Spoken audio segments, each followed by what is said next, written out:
Hi students, welcome to the presentation this week. I wanted to talk a little bit about the assignments.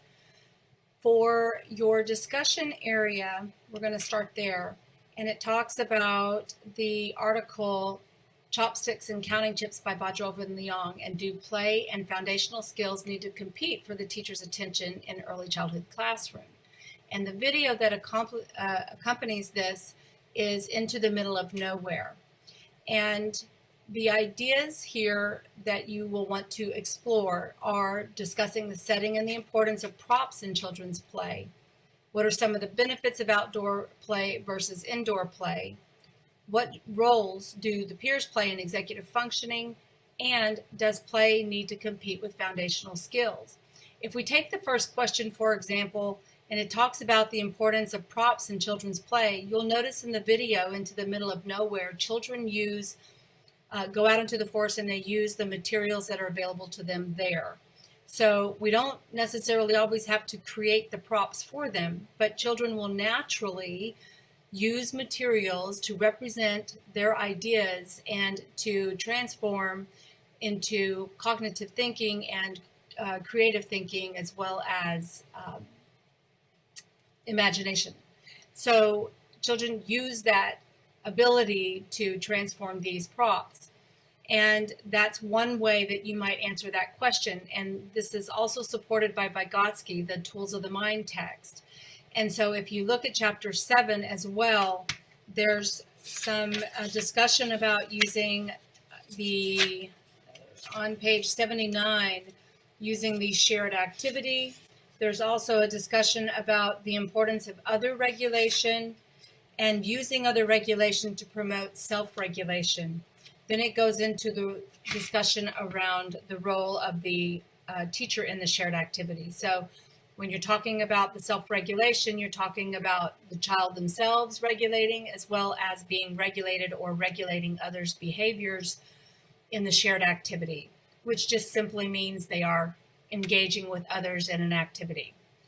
And that is something I want you to be able to connect to. So if you look at your textbook of the Tools of the Mind textbook, you'll find that starting on page 79.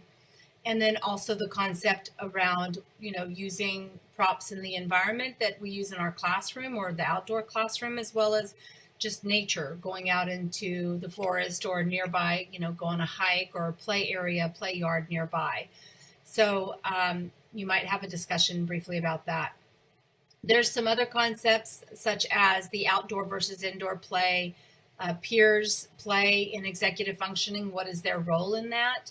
And then the competing for foundational skills, and does play need to compete? And if you think about that, it's really a one answer question. Play does not compete with the foundational skills. Play supports the foundational skills. That is the way to develop those foundational skills. And you'll see that in the next assignment, which is the project Social Constructivism, the teacher and its applications. And there's two videos. One is called Play to Learn, and the other is Learning and Development. In Play to Learn, it talks a lot about the superhero play and allowing children to construct knowledge in a meaningful way and to make sense of their world. And that is very important to their play.